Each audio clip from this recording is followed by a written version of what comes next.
Well, welcome everybody to the LitRPG Audiobook Podcast.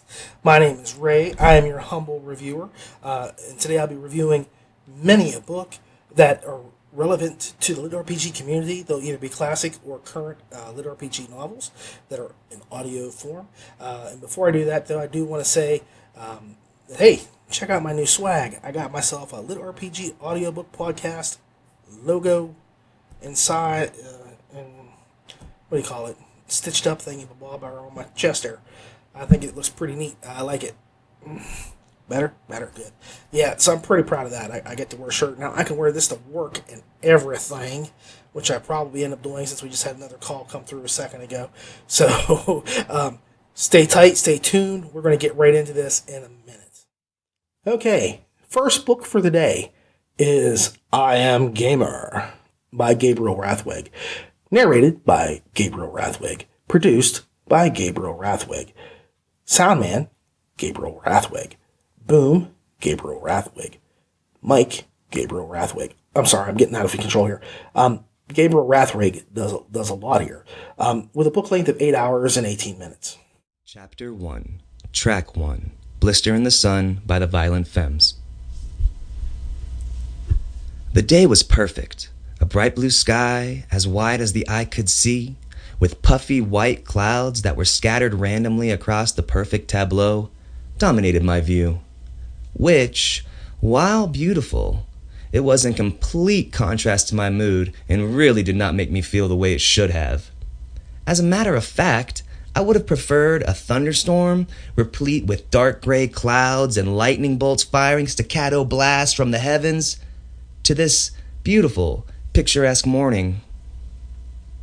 My bike roared as I gunned the engine and sped up, passing the old beat-up teal and white Chevy pickup in front of me. Glancing to the side as I passed, I looked in the cab of the truck and my eyes widened. Inside was a super hot redhead driving the POS truck. She looked over at the same instant and we locked eyes. So, I Am Gamer is one of those books that satisfies several of my loves all at once. I love mythology, I love LitRPG, and I love time travel. So, you put any of those things together, and I'm really going to be interested right off the bat. Okay, they're good combos. You can't go wrong for a good story. And this is one of those rare books that I always say is either brilliant or it's insane, because this is where the author actually decided to narrate his own book. What? Yep, he did it. He went crazy and did this all on his own. Now, personally, I admire such courage. And I always hope that there's a writer out there that does such a thing because they know their characters so well that they feel like they're the only ones that can handle those nuanced emotions and vocal stresses that a narrator has to guess at, because a narrator can only assume that they know what the writer was thinking when they wrote something. Sometimes they might actually be able to get some hints, but that's the fact, is that they're just getting clues. So here's where I'm going to start with the narration. Now, Gabriel asked me to be kind. Now, I'm going to be honest. That's probably the better thing to be here. You can pretty much tell that this was not a high-end audio booth technology that was used.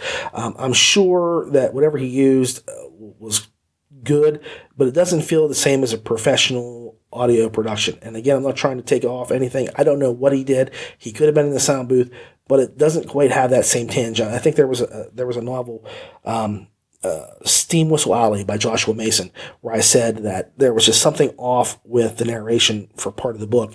And then after that, it just picked up and it was fine, but it bothered me up until that point. And I had several narrators get back to me and they said, oh, you can tell that the narrator there was using a lower quality microphone, and then it switched over to a better mic. They got a better mic, and it made it sound better and clearer and all this. And I think this is the same thing here. I don't know what he used. For all I know, he used his own cell phone and recorded stuff, which is a distinct possibility. But it does sound a little bit off. So that's just one little thing. I just want to put that out there. Secondly, the story could have used some better vocal editing, sound editing. There were several times I heard things repeat, just a couple times here and there, but it did happen. Now, I'm going to be fair and say that I actually enjoyed hearing Rathweg doing the various voices and telling story his way, because it's his story and he's the guy that's telling it. You don't get that a lot, and I know it took a huge amount of time to produce this book the way that he wanted it, and I don't hold his vocal prowess against him at all. I think that he does a really good job. There were a couple of times where he he sounds like he's a little bit out of, he needs water or something, moisture, but that was the characters talking. But he does a really good job for a first-timer and for not being a narrator. I've heard professional narrators not handle characters this well, not be able to tell a story this well. They've completely flubbed it. But I did get an honest chuckle at how Rathweg made very certain to properly pronounce certain words.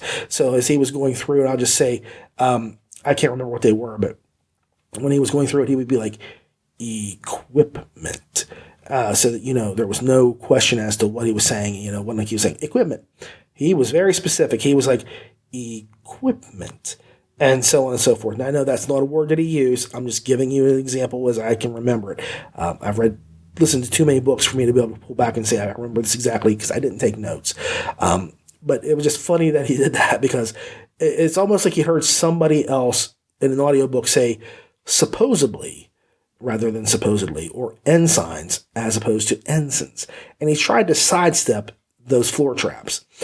This isn't like a Netflix nailed it moment or a whatever, but for a DIY novel, an audiobook, it has legs. But if I'm honest, I suggest that you use a legit narrator in the future, because I always say this, and this is no disrespect for you, Gabriel, at all. Like I said, I think you did a pretty good job here. A good narrator will elevate a decent story to being better, and a better story will be great. And a pro could have really skyrocketed this tale. Like I say, it's not that you didn't do a good job, but it would have been cleaner. It would have sounded a little bit better. Like I say, they add things in sometimes that I think that we as non-narrators just don't understand that needs to be there. As for the writing, I really enjoyed the story. The MC was a cool dude. He feels genuine. Sometimes the dialogue might have been a little bit off, but it was fun. I will never complain about time travel stories at all. I've been addicted to time travel since I was a kid, and I first watched The Time Tunnel, which that really dates me, I'm sure, because I know 90% of the audience out there has never heard of The Time Tunnel, but I watched it as a kid. And I think Gabriel handles the time travel aspects pretty well. For the most part, time travel is one of those iffy things because it can be dangerous. There are all kinds of stupid paradoxes that you can miss or not catch, or things that you do that you don't realize have implications. For example, I don't know if he would really have had to teach indigenous people certain things, but hey, I suspend my disbelief and say they didn't know it. I mean, that's just all there is to it. If they didn't know it, they didn't know it, and he had to show them. That's all.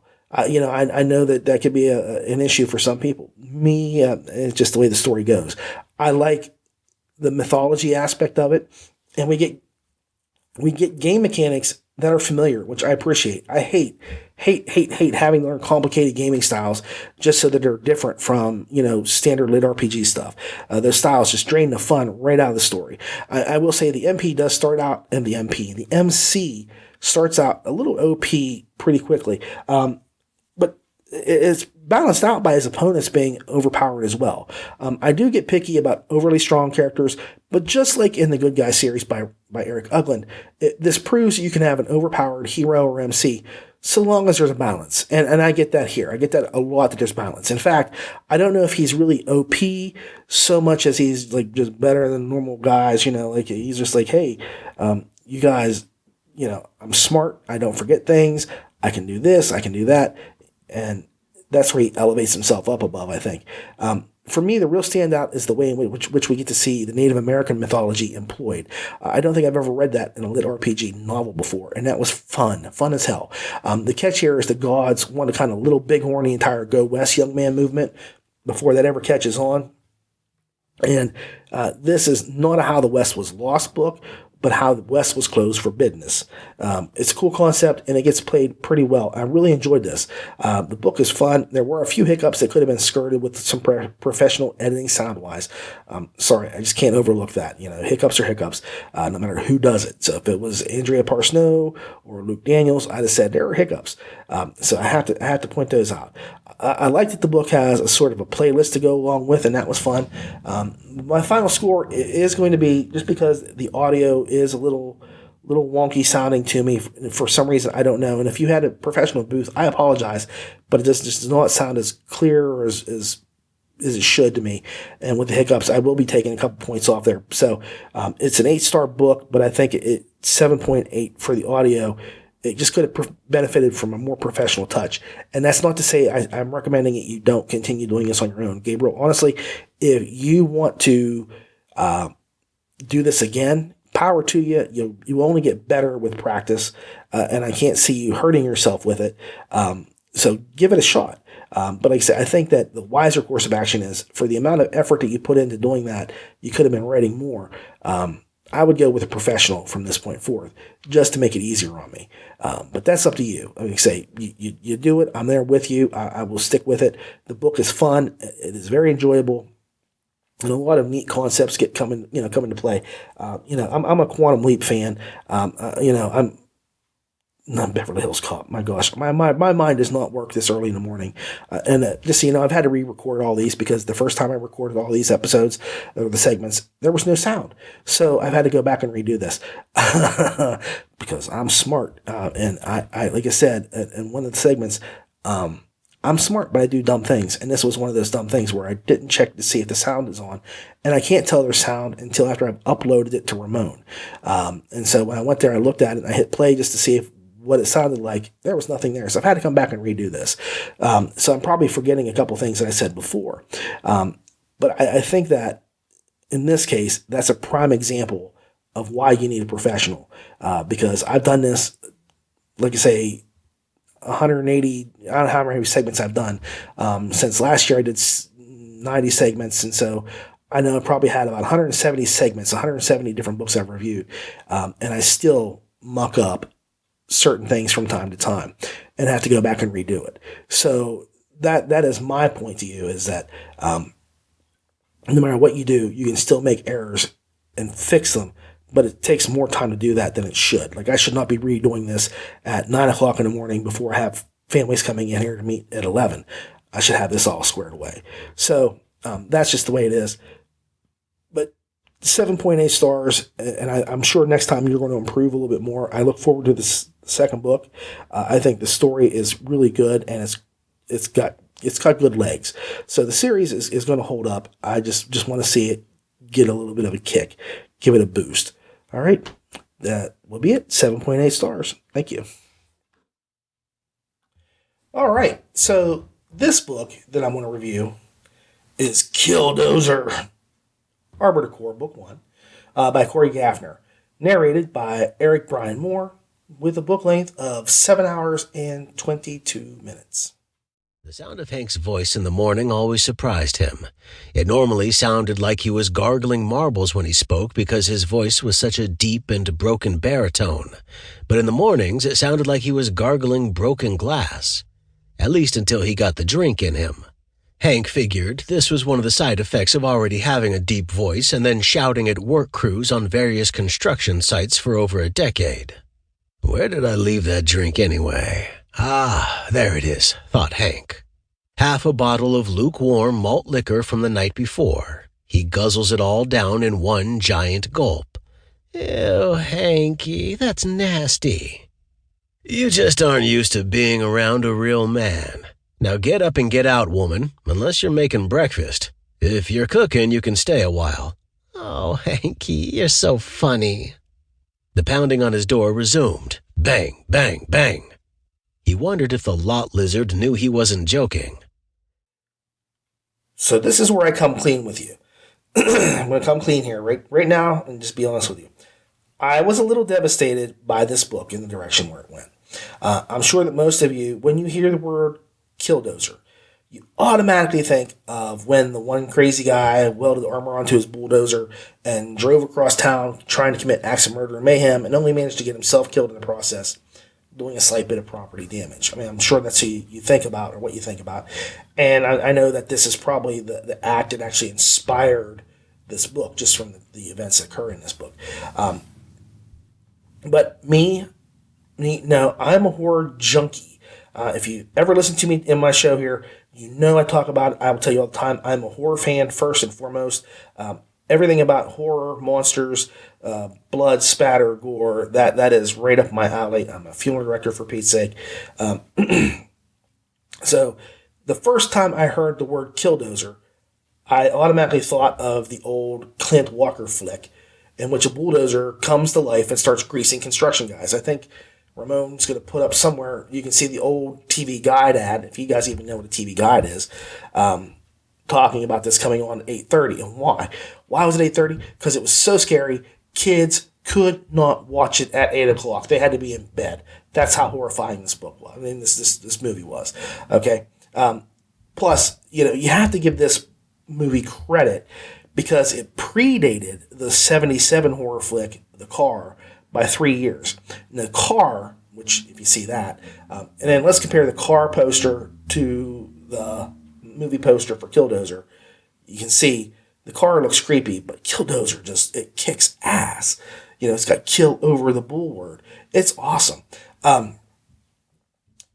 It predated The Car by 3 years, but The movie The Car, is what inspired Stephen King to write Christine.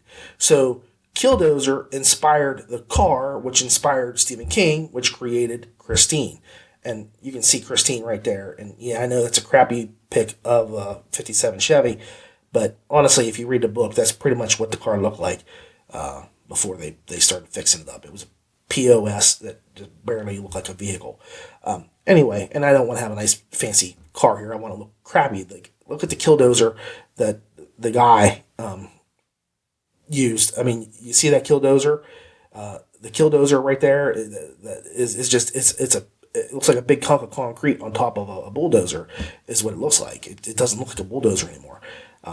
So, this is like an inspirational thing right down the line for everything that was done. So, I mean, hell, if you want to even get honest about it, Marvel Comics was even inspired and did a Killdozer comic book.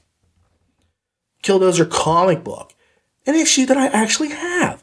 Yes, I've been collecting comics since 1970. So I've got a lot of books. If it came out, I probably have it. So I was all set. When I say this very sincerely, I was all set for some madcap killing by a boy and his dozer, which wasn't what I got. Not at all. Instead, Killdozer plays out exactly like the start of the Rampage that Marvin John Heemeyer, you got to say all three names or it isn't right, went on before he got killed. John Hinckley Jr., John Wilkes Booth, John Heemeyer. No, Marvin John Heemeyer. I got into that John phase. I'm sorry. Is everybody named John do some killing? Sirhan doesn't have that. So, okay, it doesn't count. It's only two names. So you can't really count Sirhan. But anyway, the MC Hank is probably kind of a remnant of his spirit because Hank has been pushed around. He's been broken financially by some unscrupulous individuals for perceived past wrongs, things that they think that he should never have done to them. They're now getting back at him. So when we get to his initial assault on City Hall, that's where things take a severe turn. Because I'm expecting, okay, he's built the Killdozer. They're expecting this to happen. He is going to take out some people and do some things and get some justice. And we take a left turn, or did I turn right? I don't know. I was on the camera. But either way, it takes a severe left turn. And I have to say right away, even though I didn't get the story I was hoping for or expecting, I still enjoyed this tale a lot. Hank is one hell of an awesome character that you just really can't help but like. I mean, he's kind of like Ron Swanson on steroids with a take no crap from anybody kind of vibe and attitude. Like you said, you just can't help but like the dude. He's the kind of guy that would say, I didn't start the fight, but I sure as hell am going to be the one to finish it. He carries the entire story on his huge shoulders. And to be honest with you, if the character of Hank didn't work, neither would this story. The story would have failed just in so many ways if Hank hadn't been a person of interest, a POI, because he is somebody that keeps you captivated the moment he's on the sound waves, I guess. The moment he comes on, you're just captivated by Hank because he is gruff, he's tough, he's mean. Sometimes he can be nasty. But that's just a layer of protection he's built up because of the things that's happened to him over the years. To the people that he is who's shown loyalty and things like that. He's a really nice guy, and he's not tough and cruel. He's very generous. So you can see, there's a veneer of I'm not going to take crap because I've been given it for so long, compared to, I'm going to help people that need to help. He goes out of his way in several spots to make sure that people in his employ are cared for if something happens to him. So he's hardcore, but not unfeeling. He's tough and fair and principled. And that's the important thing. So the issue that happens here is the story sort of diverges from a man going on a rampage into him joining the Green Lantern Corps or the Nova Corps, depending on which side of the comic book street you're in. Since I'm talking about comic books already, I'm going to say, there's the Nova Corps, which is from Marvel, and there's the Green Lantern Corps, which is from DC, and both are just a mishmash of different aliens from different cultures joining a police force, cosmically. And that is what the Arbiter Corps is. It's basically the Green Lantern Corps or the Nova Corps in this series, and he has been offered an opportunity to join it. And this is where the lit portion of the book comes in. Now, just to be fair, if you're offered an opportunity to join the Intergalactic Police Force, you got to say, what's the first thing you're going to power up? Maybe you're going to say, I'll power up my shotgun. No, you're going to power up your Killdozer. So then that's when I started thinking, hell yeah, the Killdozer is really going to go. But like I say, my big issue with the story isn't the fact that it's not a horror story. It's the fact that the Killdozer really doesn't do a lot of killdozing. Doesn't do it a lot. It's a minimal usage, honestly. There's a couple spots where it plays in. I really wanted more Killdozer to appear. More Killdozery stuff. But anytime there is Killdozer, that's where the lit comes in. Because this is more like, the story's more like a donut with its cream filled with icing on top, and then the lit stuff, the LitRPG stuff is sprinkled on, like nice little multicolored sprinkles from donuts. For effect, for flavor. It's delicious and fun, but it's not really necessary for that donut. Okay, I mean, it's there. So, if you're really wanting some hardcore, heavy lit stuff, this is not going to be your style. Now, like me, as long as it's got something in there, I'm cool with it. And I'm cool with this. It works. The story is fun, and the Killdozer is exciting when it is employed. So, I can't complain. But if you're looking for 100% lit all the way around every time, it's not going to quite be there. That means the story is really good, because that's what kept me going, is reading the story. And this didn't really depend on like stats and quests to make it happen. It was character driven, and the story was there. It was put out there, and it was just enjoyable. It's interesting, and it's involving, and it's because of the characters. Now, Moore, who is a newcomer to the genre, does really well. And I actually have one of his earlier audiobooks. It's called The Undead Pool, which is an obvious parody of a well-known Marvel superhero, which has got the initials of DP. And I loved him in that. I really did. I thought he was just funny as get out. Also, he narrates this series of books called The Bulletproof Adventures of Damien Stockwell, which I've been kind of considering getting because they looked fun. They look kind of pulpy, and that's how they kind of come across to me. And I've been thinking about getting them, and I think this has kind of pushed me in that direction, solidifying my decision to do it. Because if he does such a good job here and in the Undead Pool, I think that he can handle it. Because if you listen to Undead Pool, it's not that he doesn't sound the same, but it's a completely different vibe, different voices, as opposed to here. I mean, it really comes across differently. And so that means he's got a wide range of capabilities vocally that you don't see as often as you would like. Moore really does a fantastic job, and he plays both genders well. He manages to instill you with the frustration that poor Hank is going through. He keeps the pace going, and there adds the emotion in as needed, because there are times that this book is emotional. And he makes it feel like it's easy for him to do so. So this is somebody I would like to see hit the community with a bigger splash in the future. And I really debated on this, like 8.1, 8.2 stars. And, the lack of lit I could see that being annoying to some people, but I'm going to say 8.2 just because it was a good story. But next time around, I'm going to have to hold it a little bit harder to the fire for book 2 because there needs to be more Killdozer. If you name the book Killdozer, there needs to be a lot of killdozing going on. And secondly, there should be a little bit more LitRPG. So second book will be a little bit more scrutinized by me, especially point-wise. I'll start shaving stuff off if I think I have to. But this was a fun book. And like I say, I enjoyed every second of it. So, whether you're a Green Lantern fan or a Nova Corps, which I'm Nova Corps,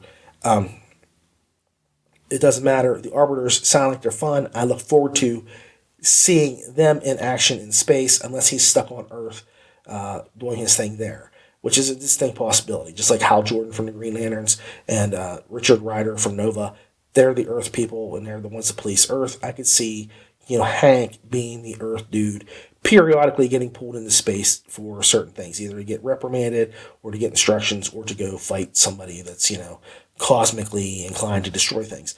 So, I think there's a lot of potential here for the series. But next time around, I really need more Killdozer and maybe a little bit more lit stuff happening, just because. Okay?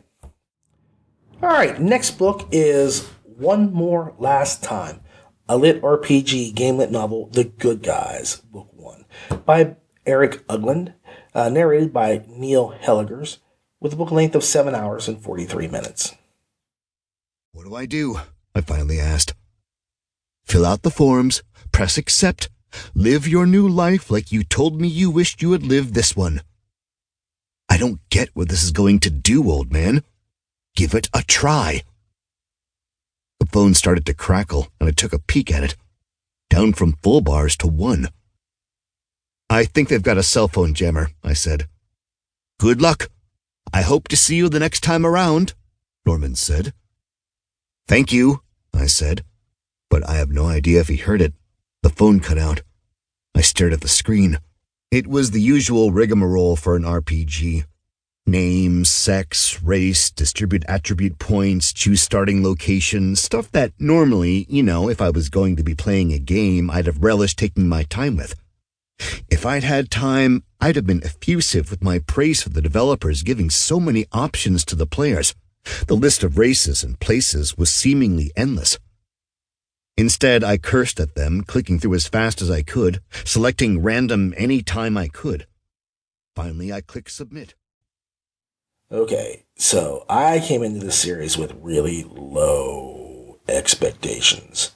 I mean, low expectations. Honestly, the reason why I did have low expectations for this series is because if you look at the covers, they're not the best things to pull you in.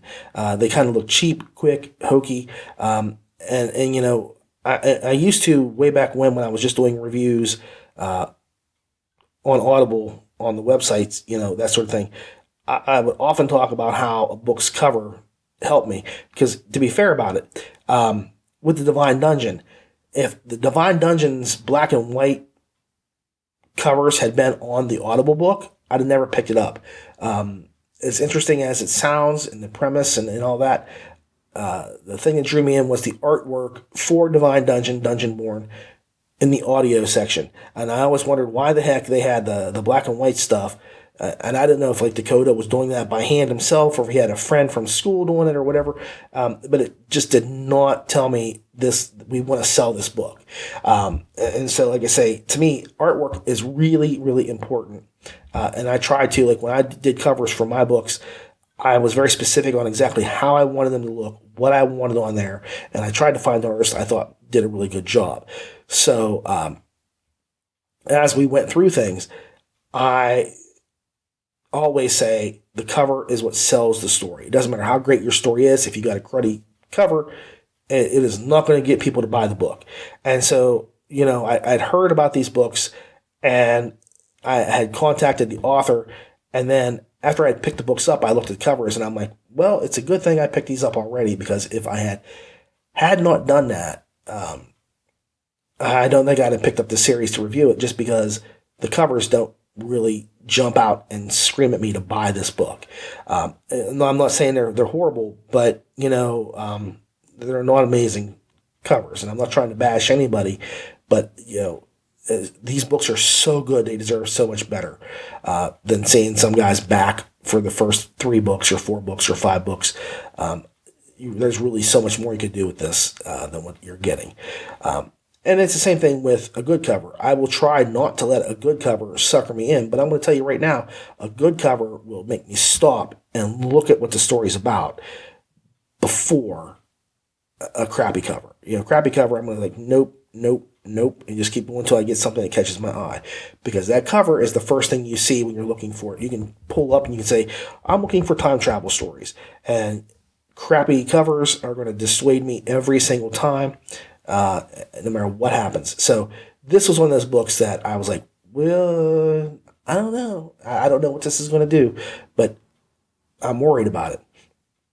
Anyway, this is going to be one of those books where I kind of talk about the main book, the first book, but I'm also going to talk about the other 2 books a little bit because this is a series. And I have to say, by chapter 3 of this book, I was so enthralled and so sucked in that I just kept going after the first book was over. I had 3 books. They were right there. I didn't stop. I went 1, 2, 3. I would have went 4 if I had the 4th book immediately. I would have done it without question, without hesitation.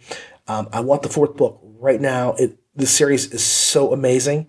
It just sucked me right in. This book hit every single mark it was supposed to with me. First and foremost, it got me into the game quickly. Incredibly important. We didn't go to 35% of the way before we got to the game. It happens really early on, right out of the gate. And that's how I prefer my lit books, or any book for that matter. Get to the action, give me the inciting incident, and then I can enjoy the story. Uglin does exactly that. Secondly, the MC enters the game in a pretty cool and unique way. I especially like how he was allowed to bring things in from the real world to the game world for special perks. Now, not that he knew that, but he did it by accident. But if he had read through all this stuff like the EULA and Najaz, he'd have seen he could have grabbed stuff and taken it with him, and in return gotten different stuff. And third, we get to see that the MC isn't perfect and he does do stupid things in spite of being smart. Now, I had heard, just from talking to people, that the MC was pretty stupid and it took away from the believability. But what I saw were instances of him not thinking his way through completely when he was faced with a problem, or just relying on his abilities to get him out of danger. And that's most people. I really just think that most people don't use 100% of their mind all the time when they're faced with some sort of dilemma. Especially when there is a dilemma, most people tend to crumble. They fall apart. They don't act intelligently. They do crazy things. They do stupid things. And to me, this was a very natural, realistic reaction that the MC Montana has throughout the series. And he does seem to be getting a little bit better as the series goes on. He starts thinking more, doing smarter things. But overall, if you were tossed into a game and you have superpowers, whether it's magic or whatever you want to, super strength or super speed or, whatever it's going to be, you're going to say, I can fly. I'm going to fly my way out of there. And that's just the way I think most people would deal with it. They wouldn't try to think of something else. They'd be like, well, I can fly, so I'm just going to fly above their heads and go get out of here. And that's the way the MC handles things, because he has abilities and he's going to rely on those abilities more than he is himself if he didn't have them. And honestly, it made me feel like I was reading about myself going into a game. I'm a fairly intelligent person, at least I like to think so, but I do stupid things all the time, most notably in social situations. So I totally get how the MC handled himself. Really do. I don't think he's a stupid character. I think he is a realistic character. Also, while Montana comes off as being overpowered, it certainly does not feel that way. Not to me, at least. I think that there are perks that Montana has that he kind of lucked into he exploits in a standard way. But the fact is, he uses his OP-ness for some utterly cool events that don't hurt the readability of the book at all. I think it makes it more enjoyable. The best thing about this book, however, is that while it's certainly a slice of life story, which I'm not a big fan of, and I'm really struggling to wrap my head around and enjoy. This feels more like a serialized TV show. And I can only say that now because I have read book 1, 2, and 3. And each book picks up right where the other one left off. So this happens in book 1. Book 2 picks up right from that second. Literally, they back it up about a half a paragraph. You don't get, and thankfully, you do not get shoved down your throat, a recap of what happened in book 1. Now, maybe they do in the ebooks or the paperback, but in the audio, they don't. It picks up, this one leaves off right here, and they pick up 3 sentences where this one was and starts the story right here. It is very serialized. It feels like a serialized TV show, like Breaking Bad or Game of Thrones before Game of Thrones really sucked, in which every episode is a self-contained tale, but leads into the next book, and there is a bigger overarching story that is being told. Very clearly, that is the case here. Seriously, I'm not a huge fan of slice of life, and this does not carry that tone to me at all. Not at all. It does not make me go, oh my God, this is such a wandering, monk in the desert kind of thing. No, this carries the feel of a single episode in a larger, more planned out story. This is totally one of those Netflix and chills type of audiobooks where you just want to binge listen to the entire series in one go. And I'm not recommending you wait till Eric finishes the series because first off, he needs money for what he's doing to complete the series. But secondly, because the series each book is about 7 to 8 hours long. So you couldn't just sit down and listen to them one after another, no matter how good they are. Because you do have to sleep, you have to eat, you probably have to work. And it's a good way to spend a vacation, 8 hours a day on 7 days to get through it. That'd be fantastic. But this is just something that you would say if this was Netflix, you do the whole series at once. You wouldn't be able to stop it. And that's how I would love to see this become a Netflix series. This is just amazing. It's a good series. Now, not all is kosher in Ugland. I'm sorry, Eric, that's a bad pun. But I did have at least one issue with the first book. And that's where the stats and powers and character sheets were just done over and over and over and over again to a point where it was like a well that Eric kept going to boost the word count here and there, as far as I could tell. But as the series goes on, it does kind of peter out more and more. So I noticed that by book 3, we weren't having that as often or as frequently as we did in book 1. Book 1, it is pretty overwhelming. My wife even commented that she was tired of hearing the character sheets read out from start to finish, A to Z, all the way through. And she hardly is ever around me when I listen to them, but it seemed like every time she walked into the room when I was doing something, that was what was on, the exact same thing. And she's like, didn't you just listen to this an hour ago? And I have to explain, well, there was changes made and he did this and that. So it really stands out in that aspect. But I don't think that after the first book, it's quite as overwhelming. And definitely by book 2 and 3, the end of book 3, it's kind of lessened up to a really good extent. Don't know about book 4. I really want to get book 4 though. So just want to put that out there. Neil Helligers keeps popping up more and more in these LitRPG books lately. And I am a fan. Sometimes I think he just does okay. But for me, it's the material more than it is him.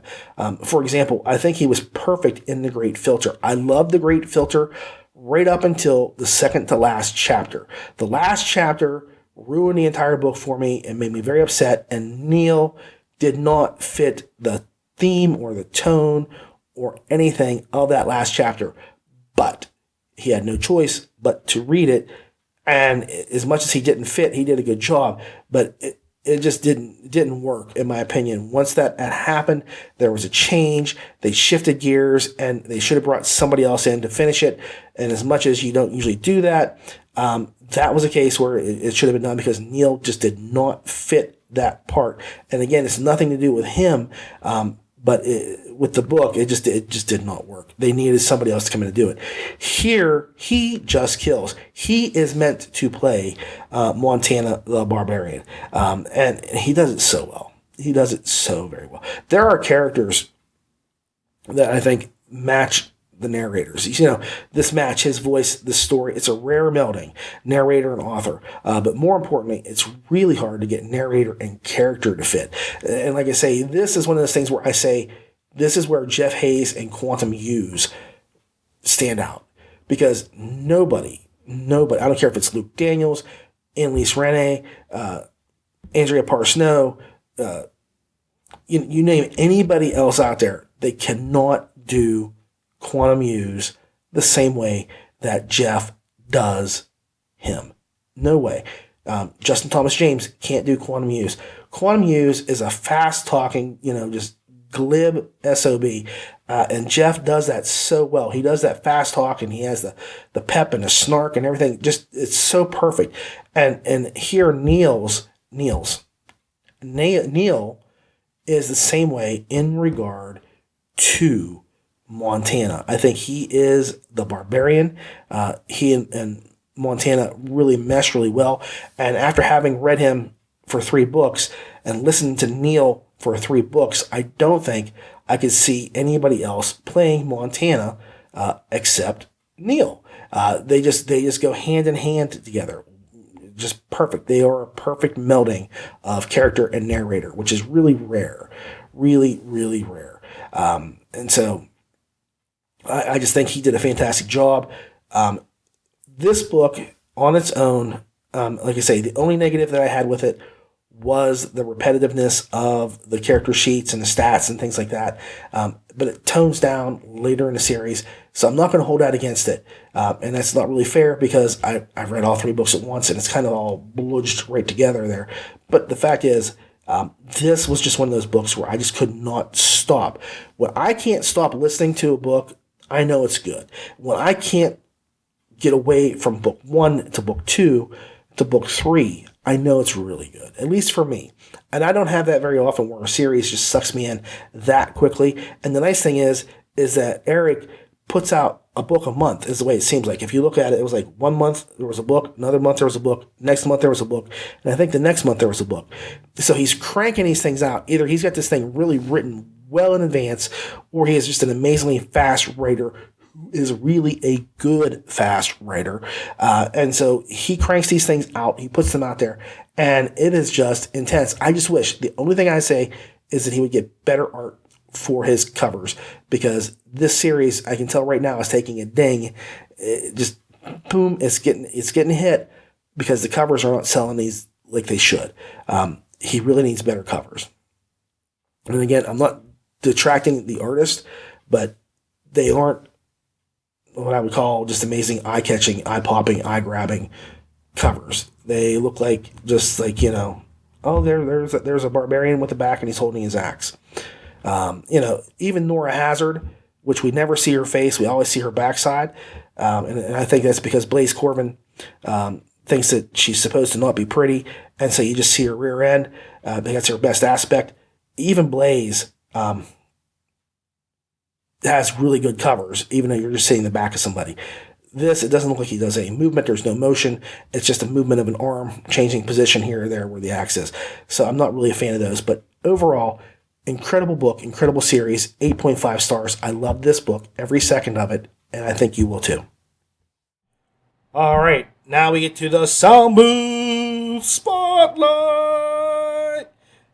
And today, I'm going to be talking about Hero of Thera by Eric Nyland, narrated by the ever-amazing Jeff Hayes. Book length of 11 hours and 38 minutes. The demon was difficult to see because it was pitch black against a backdrop of shadows. Yet, the longer I stared, the more the darkness popped from the flat dimension, taking on form and substance.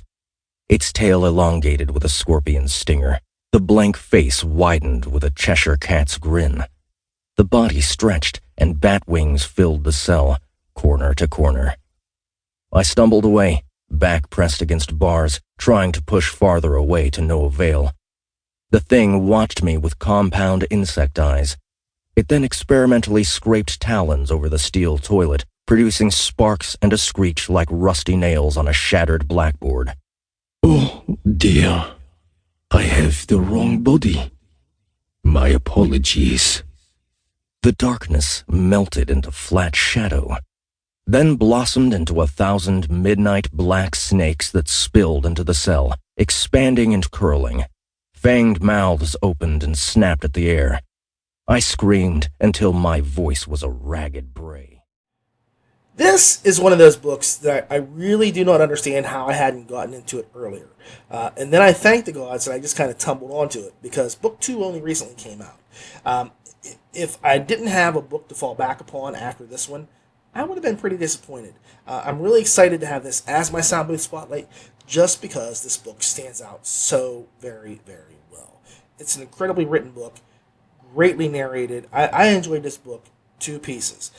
First of all, the book starts off like every other lit RPG novel you've ever read. A guy gets into a life and death game, working for a faction of evil that he has no desire to join, but he has no choice. Okay, so maybe it isn't exactly like every other lit book out there, but it really does carry strong vibes of familiarity. What the book does right is to differentiate itself early on so that it loses the I've seen this before vibe and accelerates into a holy cow, where are we going?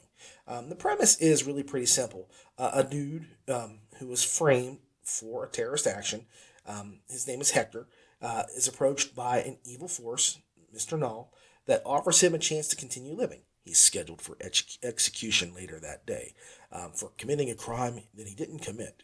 Kind of like Bruce Banner in the Hulk. If you ever watched the old 70s Hulk thing, Bruce Banner sought by police for a crime he didn't commit. Yeah, so it's the same thing here. He didn't commit the crime, but he got blamed for it, and so now he's in jail getting ready to be executed. And he just figures to hell with it. If I die, I die. I've already made my peace. I'll just go on to my afterworld and be happier. And Mr. Null then informs him that as Jesus had said to some people way back when, he says, as it is on earth, so it shall be in heaven. In other words, the conviction by a jury of 12 people, his peers, actually condemned his soul to the abyss. Who knew? Who knew that we had that kind of power here on earth? That even if you didn't do it, you did it. So that means that people that commit heinous crimes and are let off on technicalities have their sins washed away. That would probably piss off more of the abyssal lords than anything, I would think. Because you've got people just skirting the law. You're going to bribe a judge, you're going to do this, you get away with it, well then your hands are clean. So they've got this dude dead to rights, he's done all these horrible things, and he gets off. So he's got nothing on his soul. So, I think the Abyssal Lords would kind of hate that more because I think they would have that happening way more often than the situation that Hector finds himself in, where an innocent dude is condemned. And I know people talk about, all these innocent people are on death row. I always say it's really, really, really, really hard to get convicted for something you didn't do. You're not going to convict me for committing a murder that I was nowhere near because I, A, have usually got a really good alibi for wherever I'm at any given moment, and B, I don't have a history of committing crimes, and C, so on and so forth. Let me just say it like that. You really got to work hard to get yourself convicted. In other words, you've got to look bad, you've got to have history, so on and so on and so. Yeah, you got to go down the line most times. Now I know sometimes there are people that are innocent and they're misidentified and all that, and that's all I'm saying. But you would still say that if that was the case, that happens a hell of a sight less than the bad guys getting away with it. So the Abyssal Overlords, I don't think they would be really happy with the way our justice system was set up for the afterlife because they would be getting screwed right and left over, getting souls. So anyway, Hector is given this offer. It seems like, he can do what's called a free trial run of this version of the game. Now, the game is basically something that's been designed because when the universe was created, everybody wanted to be the ones to run it, and there was this big battle, and everything was about to be destroyed that had just been created. And so to avoid the destruction of everything, they decided, the powers that be, to create a world in which they would each have factions that vie for power. And whichever faction eventually dominated the game on Thera is the game world, would be the ones to rule the universe. And it's overseen by an actual game master, and everything in there is players. You've got so many players allowed into a faction at any given point, so on and so forth. So this is it. So he gets a trial run to come into the game to see how it plays and see if he's interested. Now, Hector is a gamer by trade. That's how he lives his life. He loves it. And so it really kind of goes right into it really quickly where he's like, this is great. I loved it. But I don't want to be a pawn of the Abyssal Lords.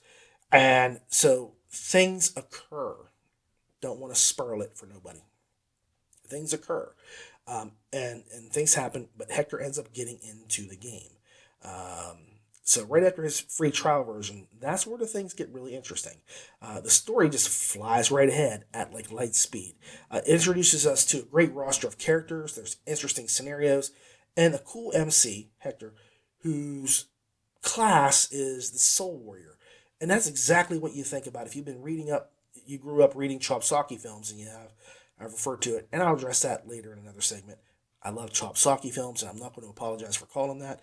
I think this is why Usha and cultivation books appeal to me so much, because I grew up on those films and Kung Fu, the TV series, and things like that.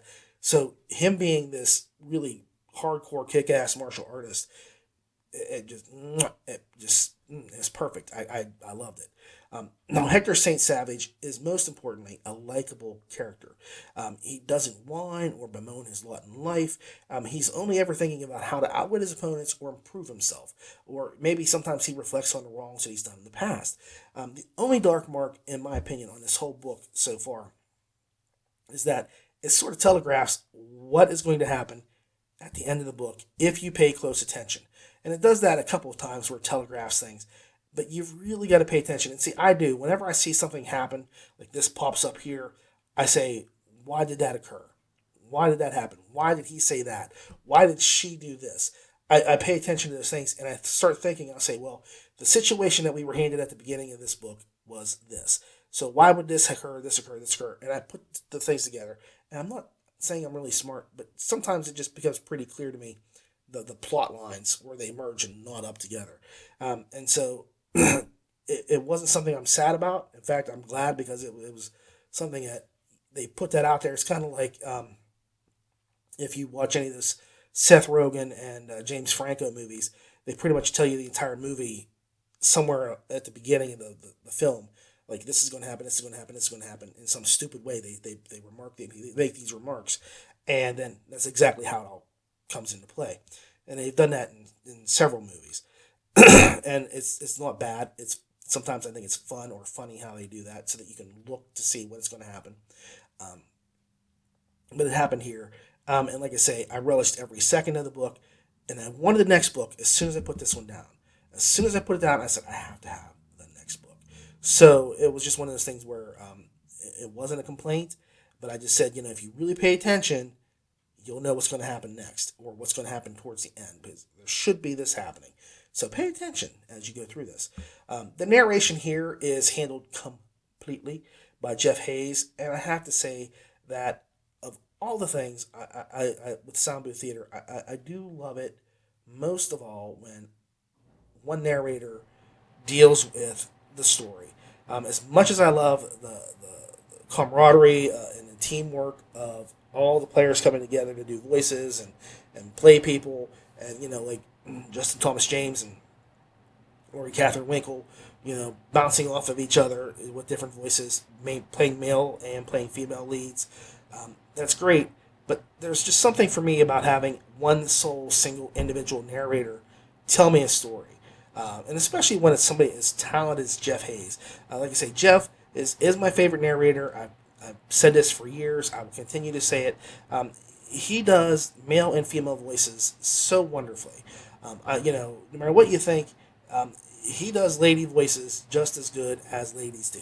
And, I think Andrea Parsnow is the only opposite mirror that I think that, and not that I'm putting anybody else down, but when it comes to women doing men's voices, she does a pretty good voice. If you ever listen to her do her stuff, she'll do those, and it's funny to hear her do it, but it's the same thing. I laugh when Jeff does his initially, because it's just so spot on. And you say, how do they do this? And that's the way I look at it here. I just love having one narrator tell me a story. That's just the way it is. Back in the old days, you'd gather around the fire, and you'd have one dude tell a story. And when you started having 8 people throw in different things, then it became a play. And so I'm the campfire guy. I like to have the one guy telling me the story as it goes. I enjoy that a lot. And this was just a total pleasure for me to just sit down and chillax with Jeff for an evening. And not that I relax for the evening. I listen to him while I work, but you get the point. It's a really good narration. He just nails it. You get to see everything he says visualized in your head. He does such a good job, and I'm always impressed with Jeff. So everything about this book was fun, exciting, humorous, and most importantly, it was heartfelt. And I think that's probably the best part about a Jeff Hayes solo book is how much heart and soul he puts into it when it's all by himself. Because not that he counts on other people to carry a book for him, but you can tell that this is his book. It's his book, and no one's taking that away from him. So my final score, and I'll say it like this, I'm probably going to go a little bit low because I know the next book is going to be so much better than this. I don't want to be like, well, this is like an 8.6 or 8.5. And so the next book I got to go higher and say, well, the last book was 8.6 and this one was better, so now this is an 8.9. I don't want to go that route. I want to keep it realistic. So this is 8.3 stars. I love this book. This is an incredible series so far. I say that even though there's only 2 books out, and I've only read 1 book. I can tell you it's a really good series, just from this single novel. It is really captivating. It keeps your attention. It keeps your heart pounding, and it keeps you thinking. 8.3 stars. Okay, so this segment is a special segment that I just wanted to throw in just for fun. It's called Ray's Pick. And I know I do, what else have they done so that other authors and narrators can get other works they've done out there that you might not look at because it's not LitRPG, or, you might not realize they have other things out there. I also do the game worlds where I, show, this is like the world that the game is set in and so on and so forth. And I have different segments that I like to include every now and then that are just a little bit off of the lit perspective. And this is completely off of lit. So if you're not interested, just go ahead and skip this segment. But this is going to be the point where I talk about like a favorite series or favorite book of mine that really stands out to me in some way. And so it may be a single book, it may be a series, but it's going to be something that I have gone back to over and over and over again over the years that I've enjoyed for numerous years, and I just want to share it with you all. Today's going to be an audiobook, and I'll explain everything about this in a minute here, called Assassin's Playoff by Warren Murphy and Richard Saber, narrated by Greg Gleason, with a length of only 4 hours and 53 minutes. His name was Remo, and the fresh snow fell upon his open hand, and he felt the flakes pile up. At the edge of the tall pine tree across the 300 yards to the yellow light coming from the cabin was fresh, white, even snow, not even drifting in the windless late autumn evening in Bernadette, Minnesota. Remo had walked to the edge of the clearing, circling the cabin until he was sure. Now he knew. The perfect clearing in the Minnesota woods was an open field of fire. The Assistant Attorney General had made sure of that. If he didn't see anyone coming, then his dog would smell them. And from that cabin, anyone coming across that open blanket of white, by ski, by snowshoe, foot by foot, anyone, would be almost a stationary target in the yellow light cutting the November night. All right, so here's the deal. For this series, this is the Destroyer series by Murphy and Saber. This is something I've been into since the 70s. I think I made it into the series right around book 5 is where I first found it. And the way I found this series was my local comic book shop, which really wasn't a comic book shop. It was a little corner store that had a rack of comics, also sold pulp novels. So I had like, different pulp books that I would get. And I've got favorite pulp series I used to read as a kid because I would get comic books off the rack. They only had so many that I would pick up. And then I would get a pulp book or two. And I'm a big Shadow fan and things like that. So old time radio, pulp novels, those things really appeal to me as much as comic books do. And the Destroyer series really, really stood out to me in a major way. I've been with this series forever. And one of the highlights of my life was when it actually became a film. And you can debate the greatness of the film or not. I think there are total gems parts of that movie, and there's total parts of that movie that bore the hell out of you. But you get the essence of what it's about. Well, anyway, as you saw earlier, I had reviewed Hero Thera, and it really made me nostalgic for my favorite series of all time, my favorite pulp series, and that's The Destroyer by Murphy and Saber. And like I said, you may have seen the film that's based off of it, which is Remo Williams' The Adventure Begins with Fred Ward, and it even has Joel Grey as Chun, the Master of Sinanju.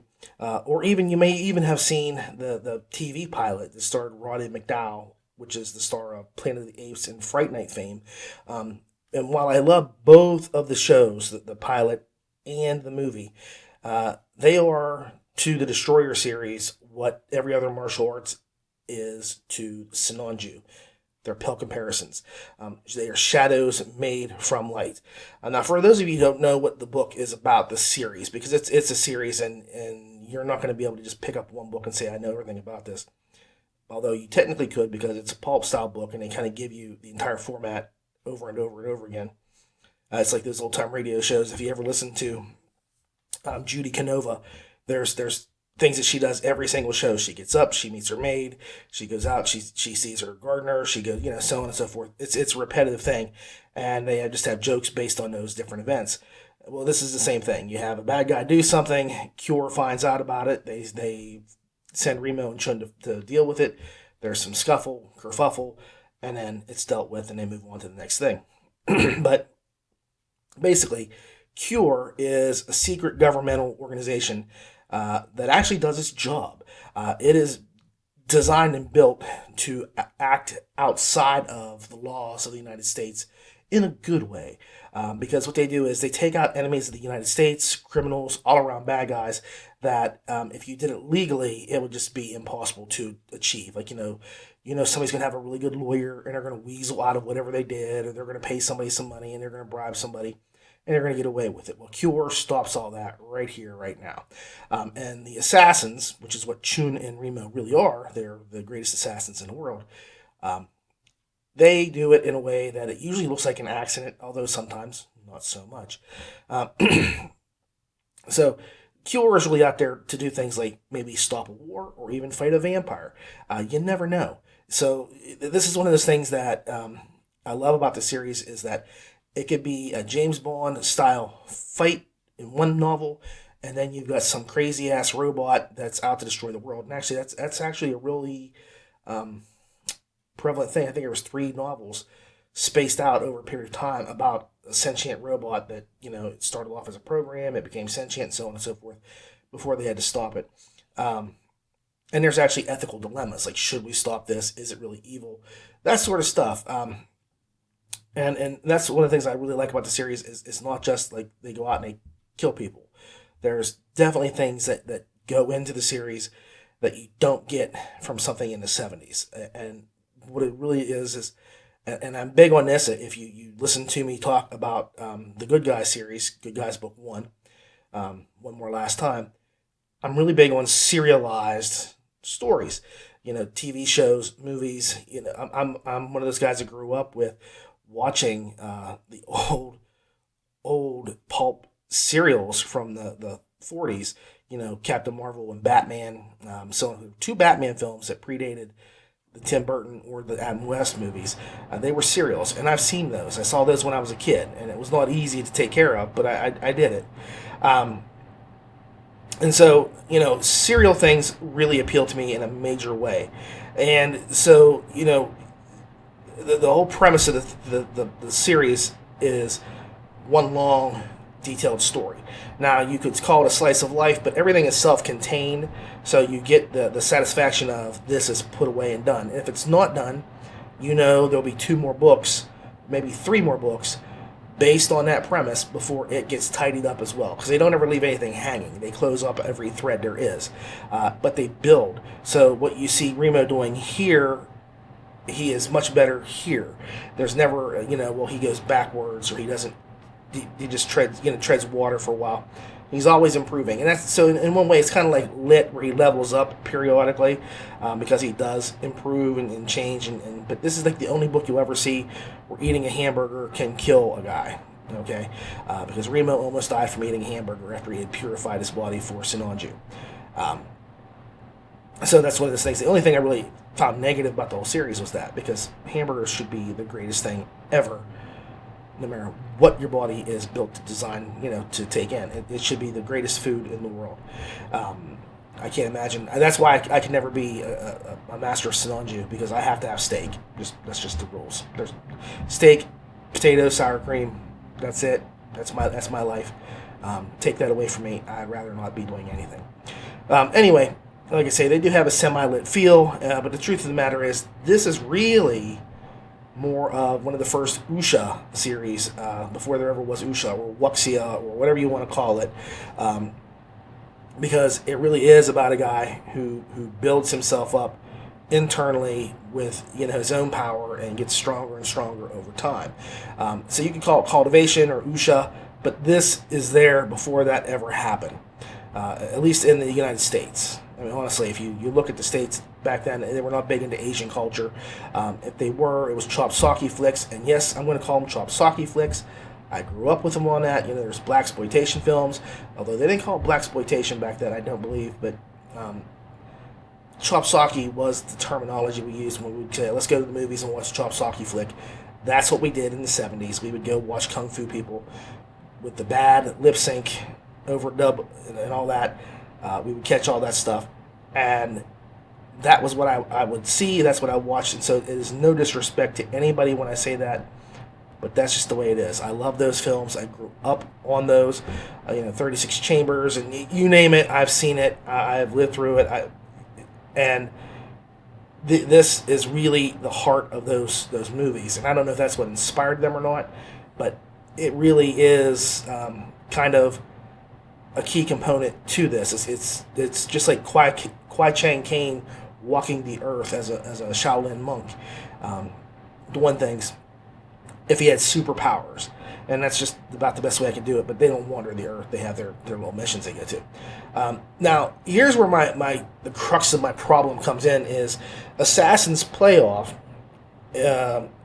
completes a series of encounters that Remo and a former student of his master Chun have, and the student is named Nyuk, and Nyuk is Chun's nephew, his blood relative, and he betrayed Chun, and he also disgraced Sinanju to a point where Chun's name was Nyuk, and he actually flipped his name around to avoid the shame. He reversed his own name. So when you first meet Chun, his name really wasn't Chun, it was Nyuk, but he had changed it. And Nyuk is nearly as powerful as Chun. He's pretty good. He hasn't been taught everything, but he's way, way better than Remo in steps and bounds and leaps and all that sort of thing. And they pair off a couple, 3 times before this novel. This novel is the end of it. So you're saying, Ray, why don't you tell me about one of the better novels that have these face-offs or is first introduced?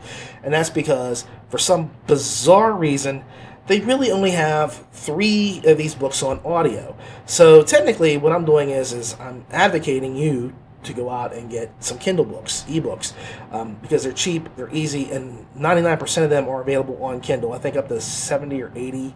The novels are up to that point, and then they cut off. And I'll explain why in a little bit here too, but the vast majority of the novels are on Kindle, but only a handful are on Audible, and I do not know why that is. It does not make sense to me, but that's just the way it is. So I had to pick something that would work, and I couldn't do Forgotten Son because that's the new series by Warren Murphy before he died, which deals with Remo's children, and they're really good, but they only got 1 audiobook, and the other one is Slave Safari, and it's a good book, but it's not really, I don't know, it's not a good example of what I would think you would want to listen to. Whereas this, I think it is probably the better of the ones that we have to choose from. And the problem I have is with this book is that really you don't get to see any of the abilities that Chun, Remo, or Nook really have, because they don't showcase them very much.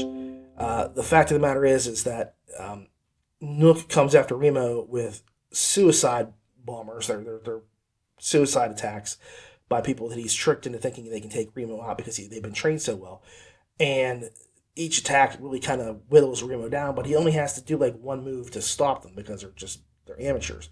And so you don't get to see like a lot of the fighting or the mystical aspects of things.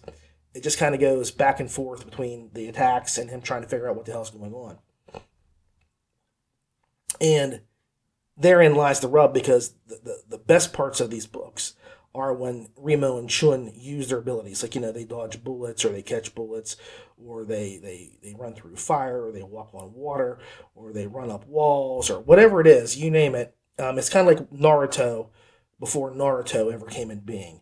Naruto uses chakra, well, they just use their own inner power. And they just do what they've got to do, and they move right along. And it's, like I say, this was like the precursor to all of those things. I would almost dare to say that I could see that this influenced some of the people in Japan or Asia. If they ever read these novels, they would say, well, this is, similar to stuff that we do, but with components that we don't use just yet. And so they fused those things together because of when they did this, and so on and so forth. I could be wrong, because I'm not really into translated Asian books. Haven't read them, and I don't know what they had out at that period in time. But I'm going to say I think I could see this being an influence on them to a certain extent. I'm not saying that it was a huge thing or anything like that, but I could see it being there and having its effect on that culture as well. So, like I say, this is not the premier book. So what I'm doing is I'm advocating for this series rather than this specific novel. Now, if you do decide to check this out, skip the first 3 books. It's a lot like the Dresden series. Before I ever got where I realized that Dresden existed, and I got the first book, after I'd gotten through it, I was probably about book 8 or 9 in, and I would start going onto the Facebook pages and things like that, and people were like, oh, well, if you're new to it, skip the first 3 books or the first 2 books. They're the weaker of the novels, and book 3 or 4 picks up right where it should be, and you'll be used to it, and you'll say, wow, this is great. And then you can go back and read those first 2, because they can slot in anywhere the way they're designed. And I think that's the same thing here. The problem with these books, the first 2 or 3 books, was that Saper and Murphy really didn't have a clue where they were going with the character. They didn't know if it was going to be a James Bond using Kung Fu or whatever it is to solve problems. Were they going to infiltrate just like organizations and take them down, and so on and so forth.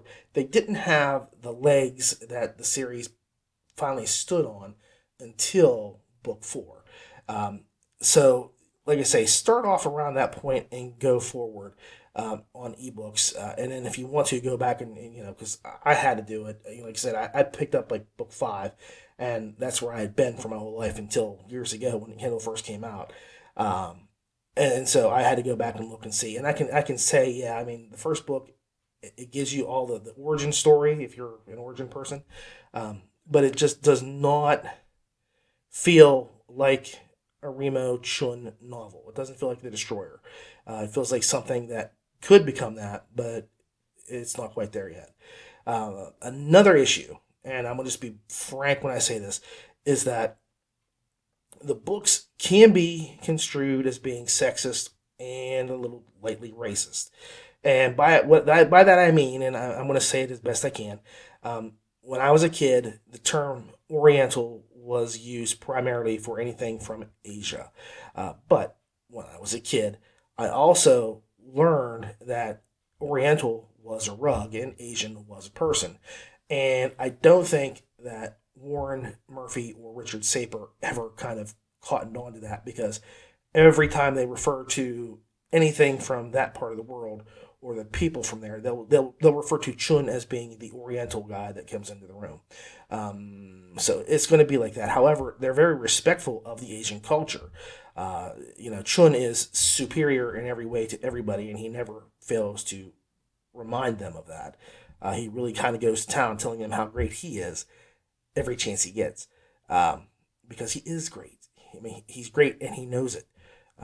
So they have their respect for the people there, but that can be off-putting to some people. And the sexism is pretty rampant. Even with Chun, the women are to make babies, they are to take care of the men, they are to take care of the household, and that's it.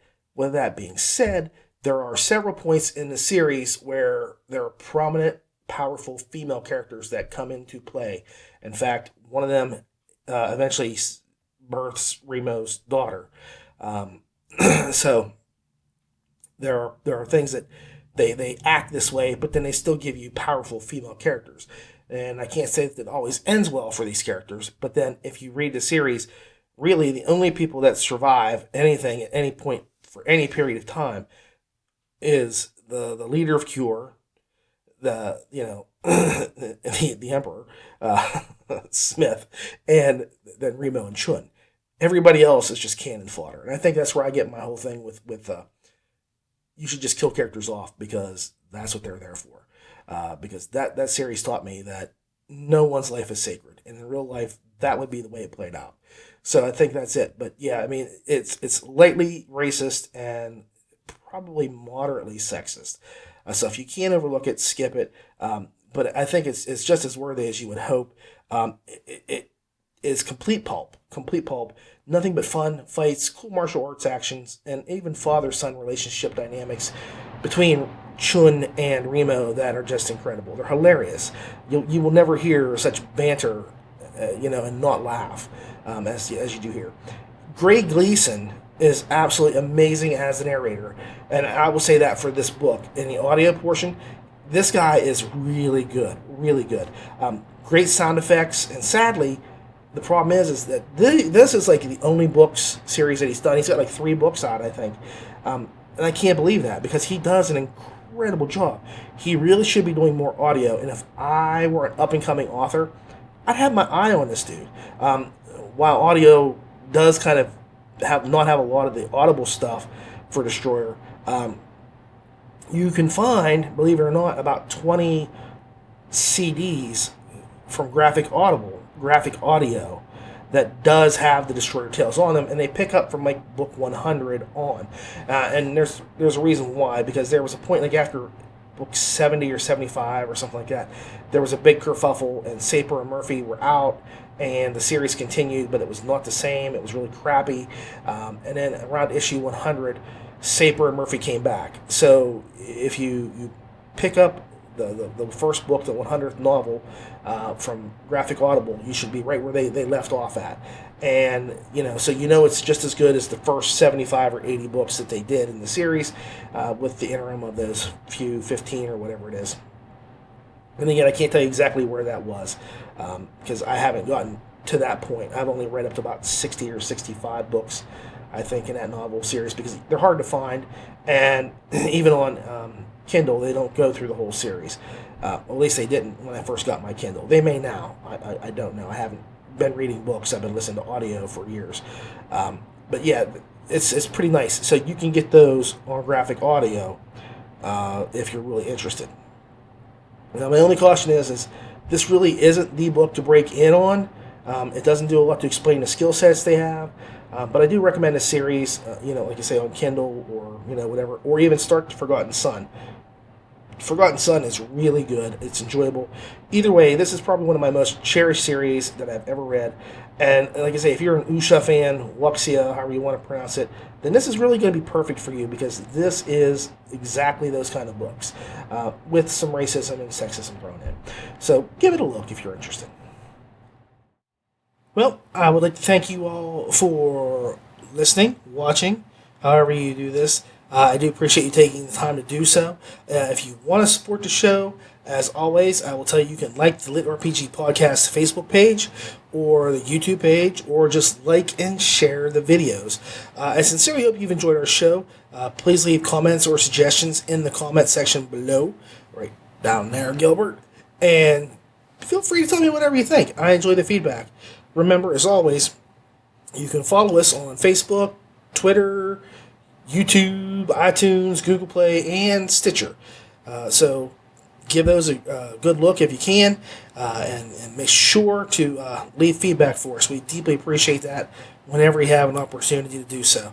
So thank you. Take care. For the LitRPG Audiobook Podcast, I am Ray. Please keep listening.